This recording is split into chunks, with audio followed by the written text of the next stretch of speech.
Se procurer de la chloroquine sur Internet, ils sont nombreux à avoir tenté l'expérience. En quelques clics, on peut voir apparaître des dizaines de sites qui proposent de la chloroquine et des médicaments à base de cette molécule. Mais derrière ces pages, des pirates informatiques. Dès l'apparition du coronavirus, ils ont mis en place une escroquerie d'ampleur internationale. Nous sommes à Strasbourg, au cœur de la cellule de lutte contre la cybercriminalité. Ici, depuis 3 semaines, 5 enquêteurs traquent 24 heures sur 24 ces nouvelles filières et ces escrocs spécialistes du web, comme nous le confie cette enquêtrice qui souhaite rester anonyme. Ils sont vraiment très forts. Ils utilisent des moyens, ils ont du temps, ils sont prêts à tout finalement pour toucher un maximum de victimes. 70 sites internet frauduleux comme celui-ci ont été fermés par ces enquêteurs.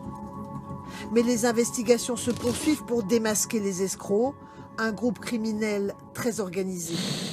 Ils copient des sites officiels français de produits pharmaceutiques, puis les modifient via leurs sites pirates hébergés en Chine, en Russie ou aux États-Unis.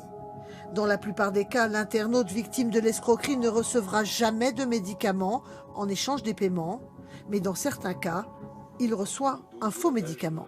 Il n'est pas à exclure qu'effectivement on ait des escrocs qui cherchent à vendre des médicaments contrefaits, en fait, qui sont un poison mortel.